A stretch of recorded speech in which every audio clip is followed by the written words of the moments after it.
करके अपनी संपूर्णता की मंजिल के समीप पहुंच रहे हैं, तो हमारे एक एक संकल्पों में वो शक्ति आती जा रही है सिद्ध होने की, अर्थात वैसा बनने करने की। तो हम अपनी संकल्प शक्ति के महत्व को जाने पहचाने और उसको वेस्ट जाने से, नेगेटिव होने से बचाएं। क्योंकि संगम युग के समय में हम एक एक सेकंड में अपने 84 जन्मों का श्रेष्ठ भाग्य निर्माण कर रहे हैं। यदि वो विचार, वो संकल्प हमारे पॉजिटिव है, पावरफुल है, तो जरूर उससे हमारी 84 जन्मों की बिल्डिंग बहुत ही मजबूत बनेगी। और उसमें जरा भी कहीं व्यर्थ, नेगेटिव या किसी प्रकार के कमजोर संकल्प आते हैं, तो वहां पर थोड़ा सा हिलने डुलने की मार्जिन रहती है। इसलिए हम अपनी संकल्प शक्ति के महत्व को जान के, पहचान के और उसको सफल करें, पॉजिटिव, पावरफुल बनाएं, तो फिर हम जो चाहते हैं, अब बाबा जो चाहता है वैसा बनना करना कोई बड़ी बात नहीं होगी। तो कैसे हमारे एक एक संकल्प में वो शक्ति है वैसा बनने करने की, तो हम अपने आप से पूछें कि हम क्या चाहते हैं, क्या बनना करना चाहते हैं। जो हम बनना करना चाहते हैं, क्या हम वही सोचते हैं? नहीं तो कई बार हम जो नहीं चाहते वो सोचते हैं कि पता नहीं ऐसा नहीं हो जाए, ऐसा होगा तो क्या होगा, अरे कैसे होगा। बाबा ने जब हमको ज्ञान दिया है, जिससे जो होगा सो अच्छे से अच्छा होगा। ड्रामा हमारे लिए कल्याणकारी एक्यूरेट बना हुआ है। ड्रामा में हमारी विजय निश्चित है, ये बाबा ने हमें वरदान दिया। तो इस ज्ञान को, ड्रामा के गुहे ज्ञान को, राज को सामने रखते हुए हम निश्चिंत होकर जो भी बातें, परिस्थितियां सामने आ रही हैं, उनसे घबराने के बजाय अपने श्रेष्ठ स्वमान में रहकर, अपने श्रेष्ठ स्व स्थिति में रहकर हम हिम्मत का आगे कदम बढ़ाएं। विजय हमारी निश्चित है। बाबा के महावाक्य है, बच्चे, यदि स्व स्थिति श्रेष्ठ है तो परिस्थितियां स्वतः ही बदल जाएंगी। अगर हमारी स्थिति श्रेष्ठ है, योग युक्त है, तो परिस्थितियां हमारे अनुकूल बन जाएंगी। फिर हम जो सोचेंगे वही होगा। एक प्रैक्टिकल का अनुभव। एक जगह हम भट्ठी कराने की सेवा में गए थे। 2 दिन की भट्ठी थी। तीसरे दिन बहन जी ने कहा कि एक भाई ने नया मकान बनाया है, उसकी ओपनिंग करने चलना है। ठीक है जी, चलिए। तो मकान की ओपनिंग हुआ और बहन जी फिर कहती है, कभी आपने सबका क्लास कराना है। तो रोड पर टेंट लगाया हुआ था, उसमें बैठ के हम क्लास करा रहे थे। अच्छा भला मौसम था, देखते देखते काले काले बादल आने लगे, मोटी मोटी बूंद टपकना शुरू हो गया। तो सब में हलचल होने लगी, बरसात आ रही है, टेंट में बैठे हैं, क्या होगा। तो हमने क्लास बंद किया, सबको कहा कभी कोई कमजोर नेगेटिव संकल्प नहीं करेगा। अभी हम 3 मिनट कॉमेंट्री से योग करेंगे। जैसे सबको योग कराया जाए वैसे ही योग करना है। तो हमने कॉमेंट्री से योग कराना शुरू किया। मैं मस्त सर्वशक्तिवान आत्मा हूँ, सर्वशक्तिवान बाबा से शक्ति लेकर प्रकृति को दान दे रहा हूँ। और हे प्रकृति देवी, हम आपका सम्मान करते हैं, लेकिन आप अभी नहीं, आप 1 घंटे के बाद आना। ऐसे कर 3 मिनट कॉमेंट्री से योग कराया, और उसके बाद जो मोटी मोटी बूंद थी वो धीरे धीरे कर शांत होती चली गई। उसके बाद पूरा 1 घंटा क्लास हुआ, फिर 1.5 घंटा ब्रह्मा भोजन हुआ। तब तक तो सब कुछ ठीक ही था, फिर तो हम वहां से चले गए। तो इस तरह से जहाँ स्व स्थिति श्रेष्ठ है, तो परिस्थितियां स्वतः ही बदल जाती हैं, हमारे अनुकूल बन जाएंगी। इसलिए स्थिति को श्रेष्ठ योग युक्त बनाकर चलना बहुत बहुत जरूरी है। तो कैसे बनाएंगे हम श्रेष्ठ योग युक्त की, अथवा कहें कि हमारे संकल्पों में वो शक्ति सिद्ध होने की पावर कब आएगी? उसके लिए पहली बात, हमारा एक दिन का योग का चार्ट कम से कम 4 घंटे का अवश्य होना चाहिए। 2 घंटा बैठ के और 2 घंटा कर्म करते हुए। तो आप कहीं समस्या परिस्थितियों के लेवल से फिर ऊपर उठ जाएंगे। फिर बातें आएंगी, समस्या आएंगी, लेकिन हमारी स्थिति को प्रभावित नहीं करेंगी। इस पर भी एक प्रैक्टिकल का अनुभव। एक सेवाधारी माता मेरे पास आई और कहने लगी कि भाई जी, मेरी ये समस्या, वो समस्या, वो समस्या, 8-10 समस्याएं गिना दी, मैं क्या करूं। तो उस दिन भी हम कहीं बाहर जा रहे थे 5 दिन के लिए बाबा की सेवा में। तो मैंने माता जी को कहा, माता जी, मैं अभी 5 दिन के लिए बाहर जा रहा हूँ बाबा की सेवा में। तो आप ऐसा करो, तब तक 2 घंटा बैठ के 2 घंटा कर्म करते योग कर लो, 5 दिन तक रोजाना। और 5 दिन के बाद आप मेरे से मिलना। तो बोल ठीक है। मैं बाहर चला गया, माता जी योग करती रही, 2 घंटा बैठ के 2 घंटा कर्म करके। और 5 दिन के बाद जब मैं वापस आया तो मिलने के लिए आई। तो पूछा, बोलो माता जी, क्या समस्या है। तो माता जी कहती है, भाई साहब, मेरी तो कोई समस्या ही नहीं है।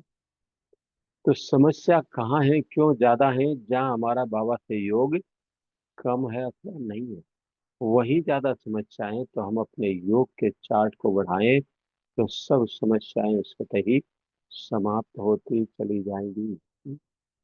तो पहली बात कि अपना योग का चार्ट कम से कम 4 घंटा बनाएं। और 4 घंटा योग का चार्ट कैसे बनेगा, या उससे अधिक भी बन सकता है, यदि हम कुछ साथ करें तो कोई बड़ी बात नहीं। उसके लिए 3 अभ्यास, वो यदि रोजाना की दिनचर्या में हम करके चलते हैं तो निश्चित रूप से 4 घंटे से अधिक का योग का चार्ट बनाया जा सकता है। पहला अभ्यास, आज मुझे सारे दिन में कम से कम 50 लोगों को आत्मा के रूप से देखना है। जो भी सामने आए, ये भी आत्मा, वो भी आत्मा, वो भी आत्मा, वो भी आत्मा। कम से कम 50, ज्यादा आप जितनों को देख। क्या होगा इससे? हमारी आंखें जो कुछ देखती हैं, मन तुरंत वैसा ही संकल्प करना शुरू कर देता है, और वैसी हमारी स्थिति बन जाती है। तो जैसी दृष्टि वैसी वृत्ति बनेगी, वैसे विचार बनेंगे, और जैसी वृत्ति वैसी स्थिति बन जाएगी। तो मूल आधार हुआ दृष्टि। यदि हम दृष्टि को आत्मिक बना लें, रूहानी बना लें, दिव्य बना लें, तो फिर संपूर्ण बनने में देरी नहीं लगेगी। दूसरा अभ्यास, आज मुझे सारे दिन में कम से कम 50 बार अशरीरी बनने की प्रैक्टिस करनी है। 5, 10, 15 मिनट के बाद, 2 मिनट के लिए, 1 मिनट के लिए बिंदु बन जाओ, निराकारी बन जाओ, अशरीरी बन जाओ। तो इससे क्या होगा, जैसे हम अशरीरी बनते हैं तो सर्वशक्तिवान बाबा की छत्र छाया हमारे ऊपर आ जाती है। और जिनके ऊपर सर्वशक्तिवान भगवान की छत्र छाया हो, उसका दुनिया में कोई कुछ भी नहीं बिगाड़ सकता है। अभी भी आप फोटो में देख रहे हैं, ऊपर बैठा बाबा सब कुछ देख रहा है, उसकी छत्र छाया हमारे ऊपर है ही है। तो निरंतर उसकी छत्र छाया के नीचे हम चल रहे हैं, पल रहे हैं। अगर ये स्मृति हमारे अंदर है तो फिर आप देखो, जो संकल्प करेंगे वही हो। तीसरा अभ्यास, स्वयं को फरिश्ता समझो और दूसरों को फरिश्ते रूप में देख कर चलो। मैं इस तन में अवतरित हुआ फरिश्ता हूँ। फरिश्ता अर्थात डबल लाइट, मैं आत्मा भी लाइट और मेरा शरीर भी लाइट। और फरिश्ता अर्थात इस देह और देह की दुनिया से जिसका कोई रिश्ता ना हो, बुद्धि रहती पाँव से उपराम होती। देह से तो रिश्ता होगा, लेकिन मना, आत्मा का देह से तो रिश्ता है, तभी तो कर्म करेंगे, लेकिन बुद्धि से हम न्यारे उपराम हैं। तो इससे भी वहां पर उसकी सर्व शक्तियां हमारे साथी बनकर साथ निभाती हैं। तो फरिश्ता अर्थात सभी यहाँ के देह, देह के संबंध, वस्तु, वैभव, पदार्थ, बंधनों से एकदम मुक्त, प्रभाव मुक्त, ऐसी स्थिति हमारी बनती चली जाएगी जब स्वयं को फरिश्ता समझेंगे और दूसरों को फरिश्ता रूप में देखेंगे। तो जहाँ फरिश्ता स्थिति है, तो बाबा के महावाक्य में बच्चे, फरिश्ते के आगे कोई नेगेटिव एक्टिविटी प्रभाव नहीं डाल सकती। वो स्थिति इस देह और देह की दुनिया से परे की स्थिति है। देखो, अभी लेटेस्ट का ही अनुभव, 2 दिन पहले ही है। वो लॉस एंजल्स की गीता बहन जी यहाँ मॉर्निंग क्लास के बाद थोड़ा समाचार सुना रही। तो उन्होंने बताई एक वंडरफुल बात, देखो आप भी सुनेंगे तो लगेगा आपको कि कितनी महान शक्ति है एक पॉजिटिव पावरफुल संकल्प के अंदर। तो जब वहां आग लग रही थी, 108 185 की स्पीड से तेज हवाएं चल रही थी, और जो भी कुछ आ रहा वो सबको जलाती हुई जा रही थी हवाएं। लेकिन उसी बीच में कई बाबा के बच्चों के घर भी थे, तो उस बहन जी ने बता दिया सब पावरफुल योग करो, मैं मास्टर सर्व शक्तिवान आत्माओं में शिव शक्ति हूँ, शिव बाबा की सर्व शक्तियां मेरे साथ। तो अपने अपने हिसाब से सब योग कर रहे थे। तो अनुभव में सुना रही थी कि वो आग जैसे ही बाबा के बच्चों के घर के पास आती थी, वहां आकर शांत हो जाती थी, और किसी भी बाबा के बच्चे को कोई भी इफेक्ट नहीं हुआ आग का, बाकी सब कुछ जल गया। और एक बताया, एक भाई बतला रहे थे कि वहाँ एक चर्च था, वो चर्च भी ऐसे कैसे खड़ा हुआ है, उसका भी कोई वहां पर भी कोई इफेक्ट नहीं है।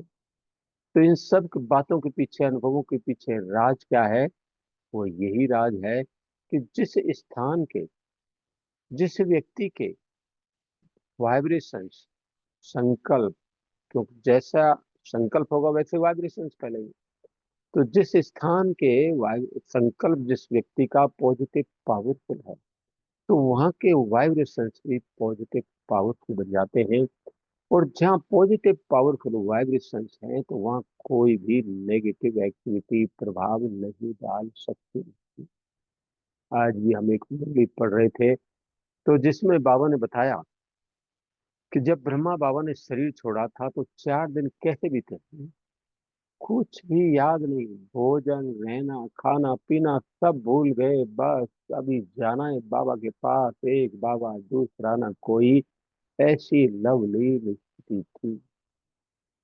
तो बाबा ने कहा ऐसी स्थिति ही अंत में काम आएगी। जिस दुनिया की कोई एक्टिविटी, कोई भी वातावरण वायु मंडल आपको प्रभावित नहीं करेगा, बस एक बाबा के प्यार में खोए, कुछ भी याद नहीं रहा, भूख प्यास रहना खाना पीना सब कुछ भूल जाएगा, बस बाबा के प्यार में खोए रहेंगे, उससे ही आत्मा को रूहानी खुराक मिलती रहेगी।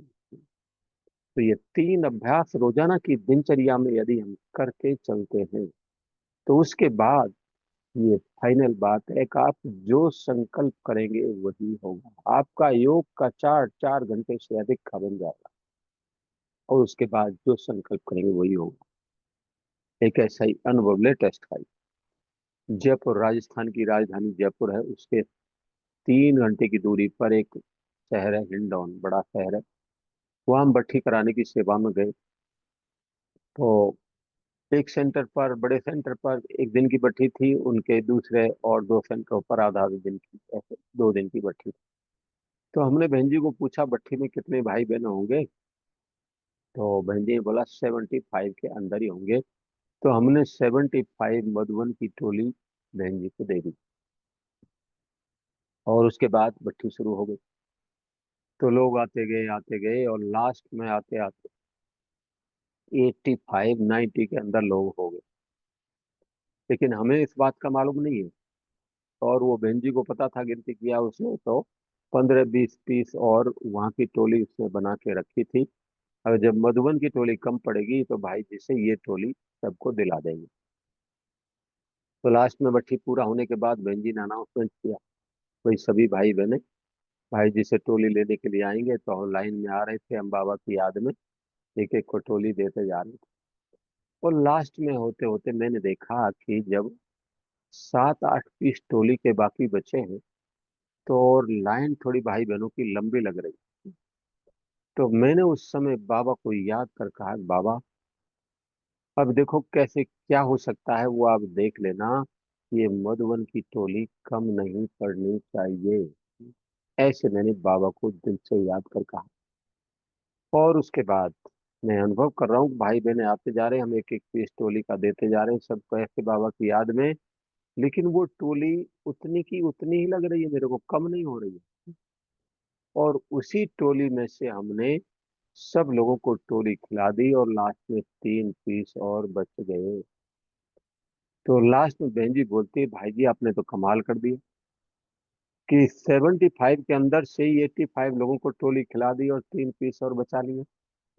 तो मैंने कहा ये कमाल हमारी नहीं, ये कमाल ऊपर वाले बाबा की है।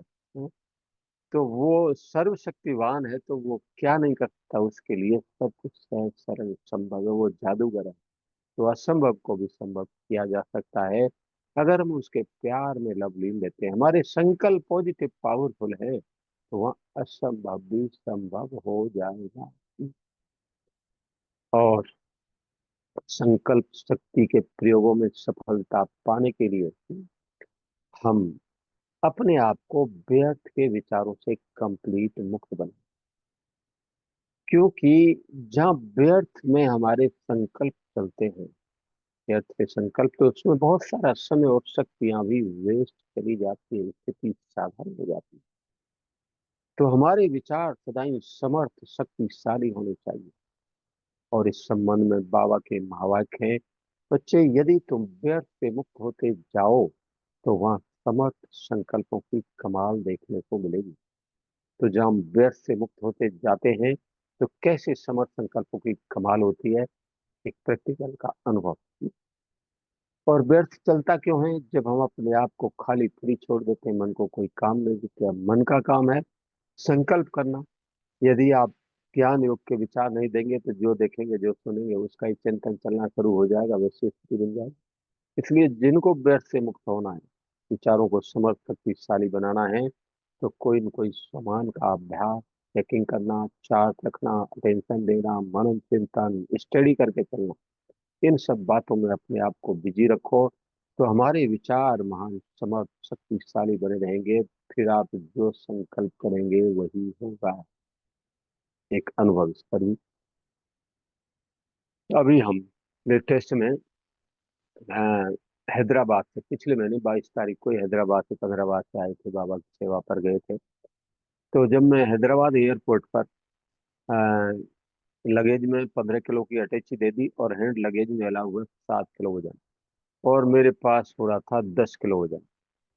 तो मैंने बाबा को याद कर कहा, मैंने कहा बाबा मेरे पास 3 किलो वजन हेड लगेज में ज्यादा है, क्या हो सकता है वो आप देख लेना, ये सौगात वगैरह का वजन ज्यादा है, आपकी ये की सौगात है, तो आप देख लेना। ऐसे कर मैंने बाबा को याद कर, तो लगेज में देखे, बोर्डिंग कार्ड बना के हम चल पड़े। तो जा रहे थे चेकिंग के लिए, तो उस समय एक लड़की मिली। तो कहने लगी भाई साहब आपका ये बैग है ना, ये लगेज में दे दो और मेरे साथ आओ। अब वो लेके मेरा बोर्डिंग कार्ड और चल पड़ी। तो मैंने कहा बाबा ये तो गड़बड़ हो जाएगा, अगर उसने वजन कर लिया तो 3 किलो वजन इसमें ज्यादा है, 1 किलो का वो 1,000 रुपये लेते हैं। तो जितने चीज की कीमत नहीं होती उससे ज्यादा तो पैसे देने पड़ जाते हैं।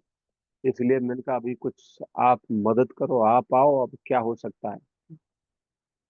ऐसे मैंने बाबा को दिल से याद कर कहा, और बस तुरंत बाबा के टचिंग दिली, बच्चे इसको बोलो इसमें मेरा भोजन है और दवाई है, इसलिए हम लगेज में नहीं दे सकते। तो मैंने ऐसे कहा, मैंने कहा सिस्टर इसमें हमारा भोजन है और दवाई है, इसलिए हम लगेज में नहीं दे सकते।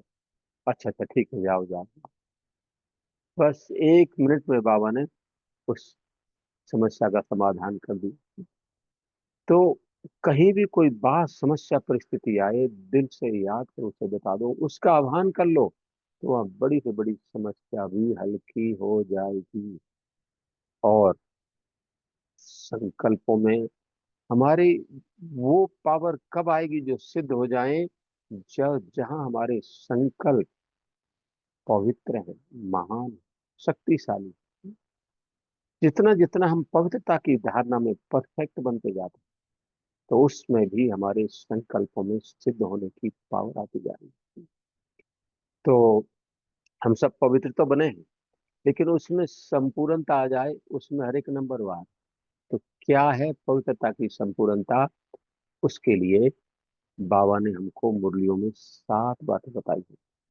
उन 7 बातों को सुनते हुए हर एक अपने आप को चेक कर लेंगे कि मैंने अपने आप को पवित्रता में कितना संपूर्ण बनाया है। और जितना जितना पवित्रता में संपूर्णता आती जाएगी, उतना उतना बुद्धि की लाइन बाबा के साथ क्लियर रहने लगेगी। और जहाँ लाइन क्लियर है तो कब कहाँ क्या करना है उसकी सही टचिंग लेकर वैसा करने में हम सफल होते रहेंगे। तो पहला स्वरूप है संपूर्ण पवित्रता का स्वच्छता। खाने की, रहने की, विचारों की, कपड़ों की, स्थान की, यदि सब प्रकार की स्वच्छता है, सफाई है, तो उससे बुद्धि की पवित्रता को बढ़ाने में सहयोग मिलेगा। दूसरा स्वरूप है संपूर्ण पवित्रता का मन, वचन, कर्म से ब्रह्मचारी बनना। अर्थात मनसा वाचा कर्मणा, जो कुछ ब्रह्मा बाप ने किया है उस सभी को कदम कदम पर फॉलो करके चलने वाली आत्मा को ब्रह्मचारी कहा जाता है। तो वो भी हर एक अपने आप को चेक करें। तीसरा स्वरूप है संपूर्ण पवित्रता का एक व्रता। अर्थात एक बाबा दूसरा न कोई, ऐसी धारणा हमारी कहाँ पर बनी है, वो भी हर एक अपने आप को चेक करें। चौथा स्वरूप है संपूर्ण पवित्रता का, बाबा ने एक साकार मुरली में ये बात बताई कि अमृत वेले से रात्रि तक सभी नियम मर्यादाओं की पूर्ण पालना हमारे जीवन में हो, उसे कहेंगे संपूर्ण पवित्रता। पांचवा स्वरूप बाबा ने बताया, बच्चे, यदि तुम, व्यर्थ संकल्प भी है पवित्रता, इसलिए उससे भी मुक्त बनो। सदा समर्थ शक्तिशाली विचारों का ही स्वरूप बन के चलो, उसे कहेंगे संपूर्ण पवित्रता। छठा स्वरूप बाबा ने का संपूर्ण निर्विकारिता। अर्थात किसी भी विकार का अंश मात्र भी हमारे अंदर ना हो। एक मुरली में बाबा ने कहा, मोटे मोटे 5 विकारों को तो सब बच्चों ने जीत लिया है, लेकिन उनके छोटे छोटे जो बाल बच्चे हैं ना, उनको अभी तक कईयों ने अपने पास संभाल के रखा हुआ है। तो बाल बच्चे क्या हैं? ईर्ष्या, द्वेष, घृणा, जलसी, नफरत, सुस्ती, आलस, अलबेलापन, चिंता, नेगेटिव चिंता। तो इनमें से कोई भी अगर हमारे अंदर एक भी है तो वो भी है पवित्रता की लिस्ट में भी नहीं है। तो इसलिए किसी विकार का अंश मात्र भी ना हो, उसे कहेंगे संपूर्ण पवित्र आत्मा। लास्ट वाली बात है, सातवीं बात, कि संकल्प अथवा स्वप्न में भी कोई भी पवित्र संकल्प बुद्धि को टच ना करे, उसे कहेंगे संपूर्ण पवित्र आत्मा। तो इस तरह से इन सातों बातों को सामने रखते हुए हर एक अपने आप को चेक कर ले कि मैंने अपने आप को पवित्रता में कितना संपूर्ण बनाया है। और जितना जितना पवित्रता में संपूर्णता आती जाएगी, उतना उतना बुद्धि की लाइन बाबा के साथ क्लियर रहने लगेगी। और फिर जो आप संकल्प करेंगे वही होगा, क्योंकि बाबा की शक्ति जहाँ काम कर रही है तो हमारे द्वारा वहाँ कदम कदम पर सहज सफलता अनुभव होती रहेगी। अगली पॉइंट, संकल्प शक्ति के प्रयोग के लिए हम अपने मन की भावनाओं को शुभ श्रेष्ठ कल्याणकारी बनाए। सबका कल्याण हो, सब आगे बढ़े, बाप समान बने, सहज निरंतर योगी बन जाए, सबके जीवन से विघ्न और दुख की घटनाएं खत्म हो जाए। सब ऐसी जरा भी हमारे मन में किसी के प्रति नेगेटिव ईर्ष्या, द्वेष, घृणा, नफरत, बदले की भावना ना हो। फिर ऐसी जहां हमारे मन में सबके प्रति शुभ भावना, शुभ कामनाएं हैं, तो उनमें इतनी बड़ी शक्ति है कि फिर आप जो संकल्प करेंगे वही होगा। अभी लेटेस्ट का ये अनुभव देखो, बतलाऊं। एक माता का फोन आया, भाई जी हमने घर के लिए एक प्लाट, मकान बनाना है, उस प्लाट लिया हुआ है, तो बहुत दिन से सोचते हैं उसका हम स्टार्टिंग करना है हमें। लेकिन हमारे प्लाट के साथ ही एक व्यक्ति की दुकान है, और वो व्यक्ति बहुत ही अ, एक नंबर का समझो गुंडा आदमी है। तो और कई लोगों ने बोला है कि ये आपको कुछ करने नहीं देगा, ये मकान बनाने नहीं देगा, इसलिए आप कुछ कर नहीं पाएंगे। तो मैंने फिर, हम क्या करें, बोल बहुत डर रही थी माता। तो मैंने उनको कहा कि आप एक प्रयोग करो, मैं मास्टर सर्वशक्तिवान आत्मा हूँ, सर्वशक्तिवान बाबा से शक्ति लेकर और उस आत्मा को दे रही है कि बाबा इस आत्मा का कल्याण और इसको सद्बुद्धि मिले, और ये हमें मकान बनाने में सहयोग करे।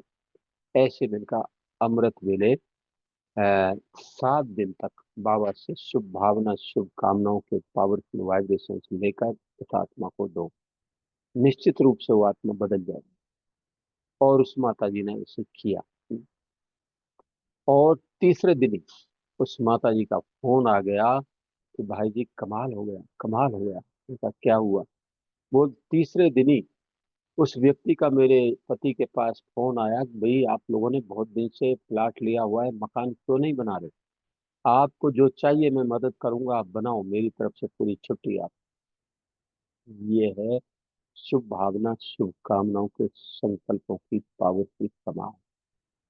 तो ऐसे किसी भी नेगेटिव विचार वाली आत्मा को आप बदलना चाहते हैं तो कंप्लीट अपने मन में उस आत्मा के प्रति शुभ भावना शुभ कामना रख के चले। लेकिन होता क्या है, ज्यादातर भाई बहनों के साथ जो भी आत्मा आपके रास्ते में रुकावट डाल रही है, विरोध कर रही है, तो उसके विरोध को देखकर हमारे मन की भावनाएं उसके प्रति नेगेटिव हो जाती है।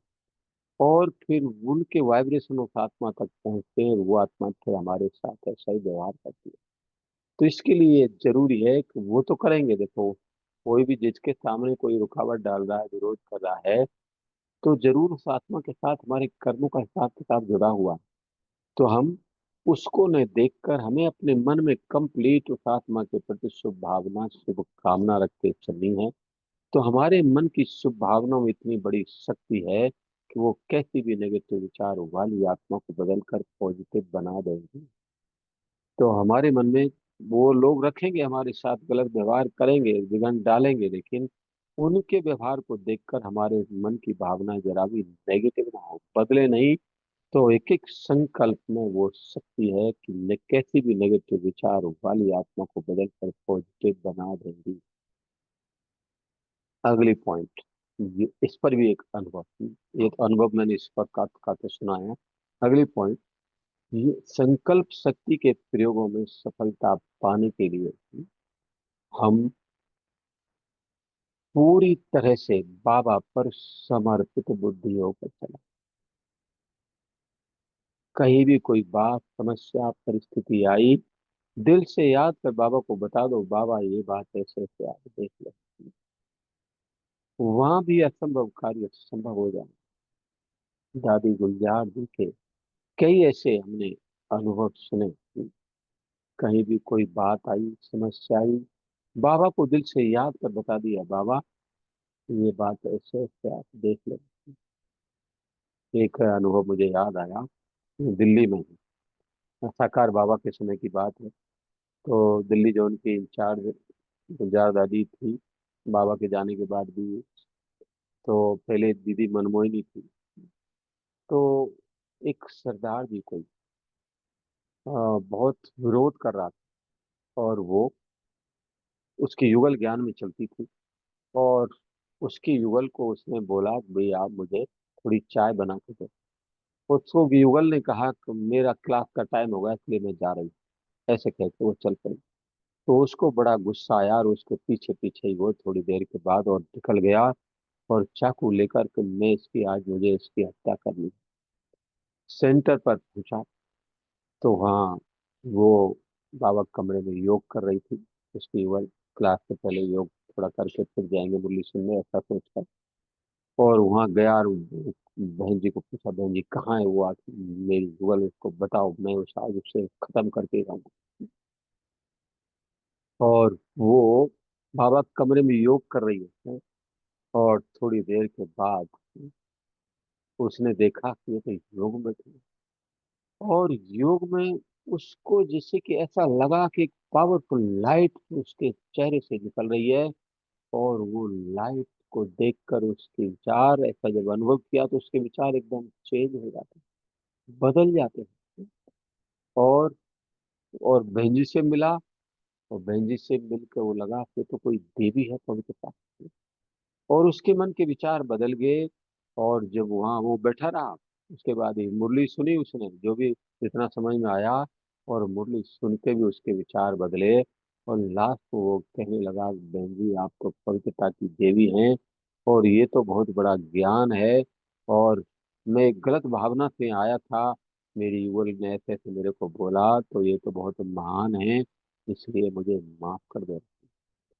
तो ऐसे ये दादी ने अपना अनुभव सुनाया। और भी हम यहाँ देखते हैं कि दादी को ही बाबा ने क्यों चुना। इतनी आत्माएं थी, इतनी और भी दादियां थी, लेकिन बाबा ने गुलजार दादी को ही अपना रखते थे कि दादी के मन में जरा भी क्या क्यों का कोई प्रश्न नहीं उठता था, कुछ भी हो जाए। बाबा ने कहा जी बाबा, हाँ जी बाबा। बाबा ने कहा माना वो करना ही है, वैसा बनना ही है। भगवान का डायरेक्शन है ना, क्या क्योंकि सुन बात ही नहीं।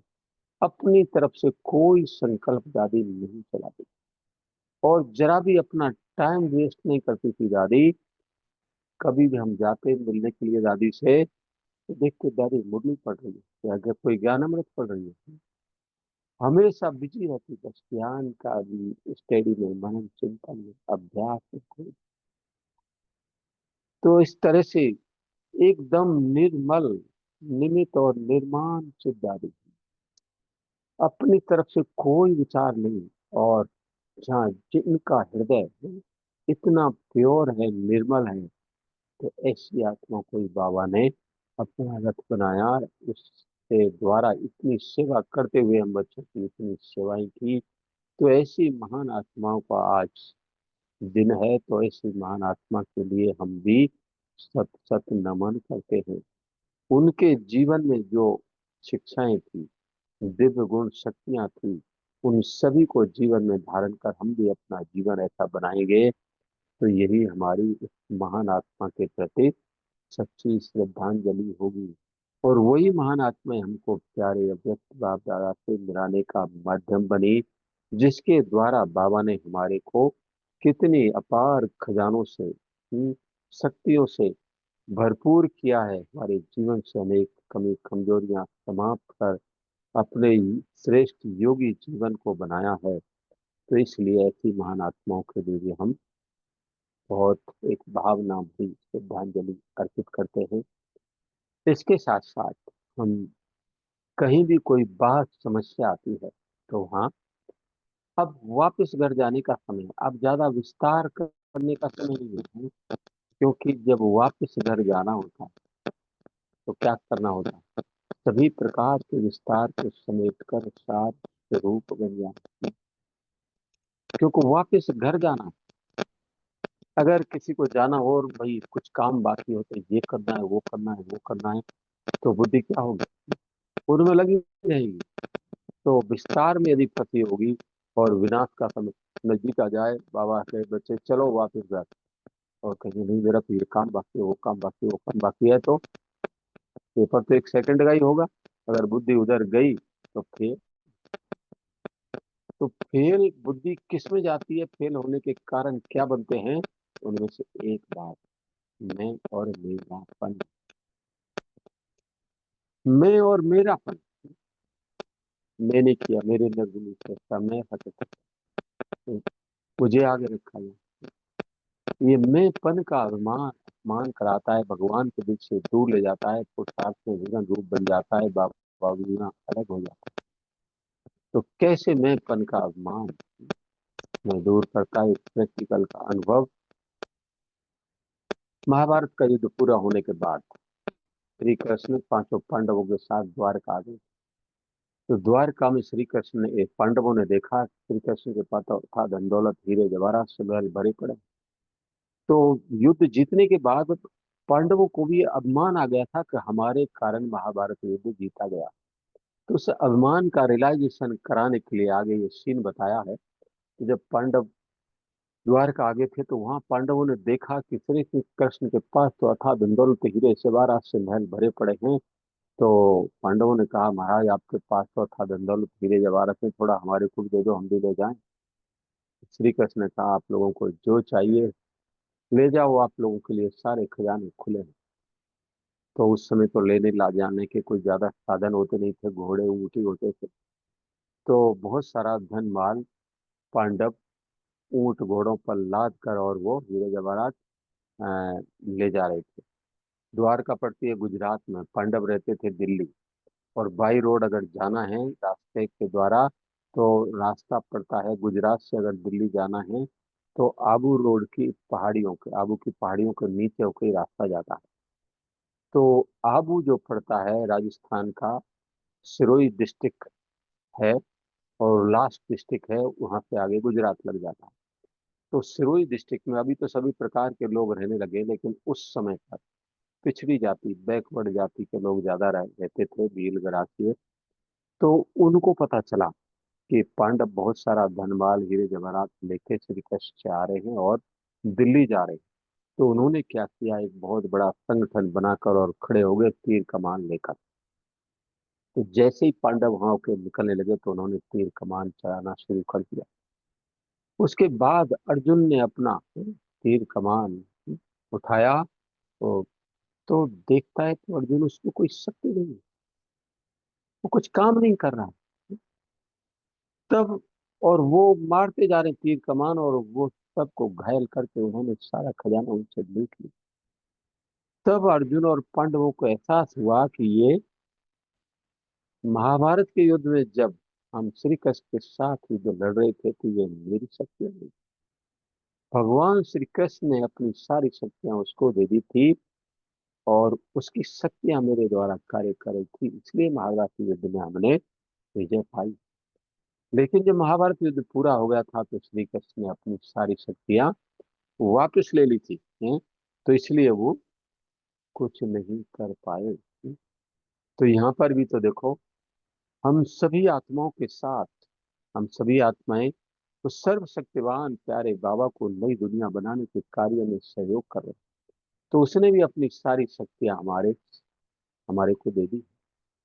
तो अब जबकि उसका इस नई दुनिया की स्थापना का कार्य पूरा होने को आया है, तो वो अपनी जब पूरा हो जाएगा तो अपनी सारी शक्तियां हमारे से वापस ले लेगा, इसलिए हम कुछ नहीं कर पाएंगे। इसलिए जो करना है अभी कर लो, अभी नहीं तो कभी नहीं। दूसरा, मेरापन, मेरा कोई किसी भी चीज में मेरापन आए ही नहीं, क्योंकि मेरापन ही बुद्धि योग भगवान से तोड़ने का कारण बनता है। मेरा बच्चा, मेरा बिजनेस, मकान, दुकान, कोई प्रिय चीज मेरी, अगर कुछ भी हुआ तो बुद्धि उधर जाएगी। इसलिए बाबा ने कहा सभी मेरों को तेरे में बदल दे।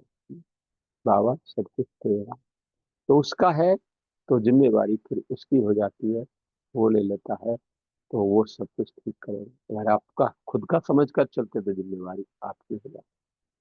तो देखो, एक इस पर भी एक अनुभव सुना के मैं पूरा करता हूँ, टाइम होने को आ रहा है। तो वो अनुभव ये है, एक माताओं को ज्यादा किससे मेरापन होता है इंडिया में, तो विदेशों का मुझे मालूम नहीं ज्यादा, लेकिन इंडिया में ज्यादातर बच्चों से मेरापन होता है। तो कुछ भी हुआ बच्चे को तो माता जी की स्थिति ऊपर नीचे होने लगती। तो एक माता थी, हम कहीं सेवा के लिए गए तो क्लास के बाद एक भाई ने माता को मिलाया कि माता जी, भाई जी, ये माता का एक लड़का था, एक ही लड़का था, 20 दिन पहले उसने मोटरसाइकिल एक्सीडेंट में शरीर छोड़ दिया। तब से माता बड़ी परेशान है, बहुत दुखी है, इसके लिए कोई इसकी समस्या का समाधान बताओ। तो मैंने माता जी को कहा, माता जी, मैंने कहा आप 20 साल से ज्ञान में? बोल हाँ। तो मैंने कहा आप 20 साल से तो ज्ञान में हैं, लेकिन फिर भी परेशान है, किसका मतलब? ज्ञान में तो है लेकिन आपके जीवन की धारणा में ज्ञान नहीं है या कम है। अगर ज्ञान जीवन की धारणा में होता तो आज परेशान नहीं होते। तो इस बात पर एक मुझे और अनुभव याद आया। एक कोई बाहर के अज्ञानी युगल पति पत्नी थे, तो उनको भी शादी को 20 साल हो गए थे, कोई बच्चा नहीं हुआ। तो बहुत इलाज कराया, दिखाया, डॉक्टरों से मिले, 20 साल के बाद एक बच्चा हुआ। माता जी बड़ी खुश, बच्चे का पालन पोषण करते करते, और 20 दिन के बाद उस बच्चे ने भी शरीर छोड़ दिया। तो आप सोचो, 20 साल के बाद एक बच्चा मिला और 20 दिन के बाद उसने शरीर छोड़ दिया, तो माता जी कितनी परेशान होगी, दुखी होगी। मेरा बच्चा, मेरा बच्चा, कोई इसे जिंदा करे, दिन रात रोएगा। तो लोगों ने समझाया, भाई जिसने शरीर छोड़ दिया वो दोबारा नहीं आता है, कहीं और जगह जन्म ले लिया। तो नहीं, बोल कुछ भी करो, मुझे इससे मिलना है, कोई 5 मिनट के लिए इसको जिंदा करे। तो ज्यादा जिद करने लगी, तो वो एक व्यक्ति ने कहा कि भाई एक रिद्धि सिद्धि वाला महात्मा है, उसके पास लेके चलो, वो कुछ कर सकता है। तो उसके पास लेकर गए, उसको भी सारी समस्या बताई, तो उसने भी कहा कि माता जी ऐसा नहीं होता है, जिसने शरीर छोड़ दिया, दूसरी जगह जन्म ले लिया, तो वो दोबारा कैसे आए? नहीं, कुछ भी करो, 5 मिनट के लिए कोई जिंदा करो, इससे मिलना ही है। तो ज्यादा जिद करने लगी तो उस सन्यासी ने 5 मिनट के लिए उस आत्मा को उस शरीर में बुलाया। बच्चे ने आंखें खोली। 20 दिन का बच्चा कोई बोलता नहीं है, लेकिन उस माता को संतुष्ट करने के लिए बच्चे ने जब आंखें खोली तो माता ने कहा, बेटा आप मेरे बिना पूछे चले गए, मेरे को माँ शब्द भी नहीं कहा। तो बच्चा कहता है, कौन किसकी माँ? मुझे आपसे कुछ लेना देना नहीं है, मेरा हिसाब किताब था, चुप हुआ नहीं चला। ये सुनकर माता जी का मोह भंग हो गया। तो वास्तव में हमारा यहाँ कोई भी नहीं है तो एक भगवान ही अपना है, बाकी सब आत्माएं एक दूसरे के साथ कर्मों का हिसाब किताब सुख सुख करने के लिए आते हैं, और हिसाब किताब पूरा हुआ तो चले जाते हैं। तो इस तरह से एक बाबा से ही, एक बाबा को ही अपना सर्वस्व बनाएं, वही सब कुछ है, उसको साथी बना के चलें, तो कदम कदम पर सहज सफलता प्राप्त कर निरंतर आगे बढ़ते उड़ते जाते रहेंगे, और बाप समान बन जाएंगे। तो ऐसी हमारी आप सभी महान आत्माओं के प्रति शुभ भावना, शुभ कामना है। ओम शांति।